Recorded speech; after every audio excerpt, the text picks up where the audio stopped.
ጽዱ ኢትዮጵያን ለመስራት ከቅርብ ጊዜ ወዲህ አንዳንድ ስራዎች መጀመራቸው ይታወቃል። በተለይ ጽዱ ጎዳና ኑሮ በጤና ብለን አዲስ አበባ ላይ የጀመርነው ንቅናቄ በርካታ ሰዎች ተሳትፈውበት በገንዘብ አግዘውን ስራ መጀመሩ ይታወቃል። የዚህ ስራ ዋነኛ ዓላማ ያልተገባ የማይመች ባህላችንን ለመቀየር ነው።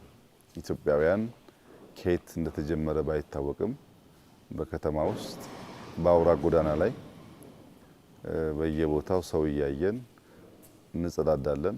ያ ደግሞ አሁን ከምናስበው እድገትና ጉዞ ጋር ከጤናም ከባህልም አንጻር ተቀባይነት ያለው ልምምድ አይደለም። ያን ልምምድ በአዋጅ ልናስቆመው አንችልም። ከዛሬ ጀምሮ ሰዎች በየቦታው ሽንታቸውን እንዳትሸኑ ብለን እናስቆመው አንችልም። ያን የምናስቆመው የባህል ለውጡ በማስተማርና ያንን ተፈጥሯዊ ሰርቪስ ማግኘት የሚችሉበትን ምቹ ከባቢ መፍጠር ነው።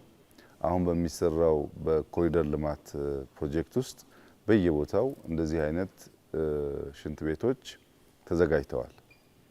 ለነሱ እንዲሆን ህዝብ ተባብሮ በጣም በርካታ ሰዎች አግዘው ስራ ተጀምሯል። የዛሬ ጉብኝታችን ዋና ዓላማ ያ ሰዎች ያዋጡት ገንዘብ ያ የተጀመረው የስራ ጅማሮ ምን ደረሰ የሚለውን ለማየት ነው። እንዳያችሁት ስንጀምረው ጽዳትን ለማምጣት ስንጀምረው ጤናችን ለመጠበቅ ብቻ አስበን ቢመስልም በጣም በርካታ ሰዎች ስራ ይዘውበታል። የስራ እድል ፈጥሯል። በኢንዱስትሪያል ፓርክ ውስጥ እንደዚህ አይነት ፕሮዳክት መፍጠር የሚችሉ ኢትዮጵያውያን ወንድና ሴት ወጣቶች ማየት ችለናል። ይሄ በአንድ በኩል የስራ አጥነቱን ችግር ይቀንሳል፣ በሌላ በኩል የባህል ለውጥ ለማምጣት የምንፈልገውን ነገር እውን ያደርጋል። አብዛኛው ነገር በሀገር ውስጥ የሚሰራ ስለሆነ ከኮንቴነሮች የሚሰራ ስለሆነ አነስ ባለ ዋጋ ግን ትልቅ ሰርቪስ መስጠት የሚችል ነገር ማስቀመጥ ይችላል። ወደፊት ሀብት እየመጣ ሲሄድ በቴክኖሎጂ የታገዙ ቦታዎች መፍጠር ይቻላል። አሁን ግን ዱረብል የሆነ ጠንካራ ነው። በክረምትም በበጋም ኮንቴነሩ ጠንካራ ነው፣ ዝናብ አያስገባም። ውስጥ ያለው ፊኒሺንግ በፈለገው መመዘኛ የትኛውን ቤት ካለው ጽዱ ሽንት ቤት ስታንዳርድ የሚያንስ አይደለም። ይሄን ነገር ማስፋት አለብን። አሁን እየሰራን ያለነው ባለፈው ባገኘነው ገንዘብ ነው። እንደ ጅማሮ እንደ አይን መግለጫ ነው።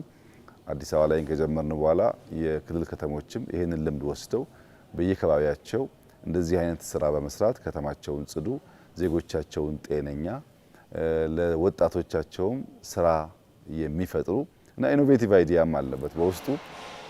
ከአንድ ቦታ ወደ አንድ ቦታ ስትሄድ መሻሻሎች፣ መለወጦች በዲዛይን በአሰራር አለ እና ይሄ በጣም ጠቃሚ ነገር ነው። ይሄ መስመር ሲይዝልን ለኢትዮጵያውያን ቀጥለን ደግሞ እንደ ኢኒሼቲቭ ማንሳት የምንፈልገው ኩሽና ነው። ኢትዮጵያ ውስጥ ያሉ ኩሽናዎች ምግብ ማብሰያ አይመስሉም። የብዙ ቆሻሻ መጠራቀሚያ ናቸው፣ ስቶር ናቸው። እዛ ተበስሎ የሚወጣ ምግብ ለጤና እምብዛም ምቹ አይደለም። ኪችን ቀለል ያለ ብዙ እቃ የሌለበት ልክ እንደዚሁ ጸዳ ያለ ቢሆን ምግብ ስለሚዘጋጅበት ጽዱ መሆን አለበት። ኢትዮጵያ ውስጥ ሳሎን ትልቅ ክብር አለው፣ ኩሽና ትልቅ ክብር የለውም። የሳሎን ቢፌና ቴሌቪዥን፣ ሶፋ ትልቅ ክብር አለው፣ ሽንት ቤት ትልቅ ክብር የለውም። ነገር ግን ሽንት ቤቱ ምክንያት በኩሽናው ምክንያት ሰዎች በሽተኛ ይሆኑና መጨረሻ ላይ ያ ሳሎን የማይታደገው ሰው ይፈጠራል ማለት ነው። ማተኮር ያለብን ጤናችን ላይ ነው። ሽንት ቤት ንጹህ መሆን አለበት፣ ኩሽናችን ንጹህ መሆን አለበት፣ ጓሯችን ንጹህ መሆን አለበት። ሳሎናችን መለስተኛ በርጩማ ካለ በቂ ነው። ሳሎን እንደ እቃ ቤት ሁሉም አይነት እቃ ሞልተንበት ኩሽናችንም እንደ እቃ ቤት ማድረጉ ብዙ ማንጠቀምባቸውን ኮቶች መሸከም ጥሩ አይደለም። ጥቂት የሚያስፈልጉንን ነገሮች ብቻ ይዞ ጸዳ ያለ አይነት ያኗኗር ዘዬ መከተል ያስፈልጋልና መጀመሪያ ምግብ ነበረ በጣም ኢምፖርታንቱ። ለዚያ ነበር ስንዴ ላይ ፎከስ ያደረግነው። ከምግብ በኋላ ደግሞ ከስንዴና ሩዝ በኋላ በጣም ኢምፖርታንቱ ጉዳይ ኒውትሪሽን ነበር።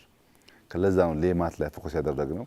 እንቁላል፣ ስጋ፣ ወተት ስለሚያስፈልግ፣ ማር ስለሚያስፈልግ፣ ስንዴ ብቻውን በቂ ስላልሆነ የሌማት ጉዳዩ መስመር እየያዘና ደግሞ ኢኒሼቲቭ በብዙዎች ተቀባይነት አግኝቶ ስራ ሲጀምር ከዛ ደግሞ የጽዳት ጉዳይ አብሮ ይመጣል። የበላ ሰው የኒውትሪሽን ምግቦች በበቂ ያገኘ ሰው ጥሩ ኩሽና ጥሩ መጸዳጃ ካላገኘ ዞሮ ዞሮ በአንዱ ኤንድ በሽተኛ መሆኑ አይቀርም። እና ሙሉ ሳይክሉ የተሰናሰለ የተያያዘ እና ለሰው ልጅ ጤና ለሰው የኑሮ ዘዬ ምቹ እንዲሆን እነዚህ አይነት ኢኒሼቲቮች ትርጉም አላቸው። ብቻቸውን ሳይሆን ማየት ያለብን በሙሉ ፓኬጁ ነው። አንዴ ብናዘንበው አይተገበርም። ግን አንደኛውን ተግብረን ሰው አውቆት ጥቅሙን ተገንዝቦት ሁለተኛውን ሶስተኛውን እያን ስናያይዘው የምናስባትን ጽዱ ለኑሮ ምቹ የሆነች ለዜጎች ጤንነት ምቹ የሆነች ኢትዮጵያን ለመስራት የሚያስችል ይሆናልና የመጣንበት ዋናው ምክንያት ሰዎች እኛን አምነው ገንዘብ አዋጥተዋል። ኢኒሼቲቭ በጣም ኢምፖርታንት ኢኒሼቲቭ ነው። ምን ላይ እንዳለ ክትትል ይፈልጋል፣ ቁጥጥር ይፈልጋል፣ ማገዝ ይፈልጋል። ለዚያ ነው ያለነው የመጣነው። ያየነው ስራ በጣም ተስፋ ሰጪ ነው። በሚቀጥሉት 1 ወር 2 ወር በርከት ያለ ቦታ መሰል ሽንት ቤት አዲስ አበባ ውስጥ ማየት እንደምንጀምር ተስፋ አድርጋለሁ። በጣም ጥሩ ጅማሮ ነው። እንበርታ እላለሁ። አመሰግናለሁ።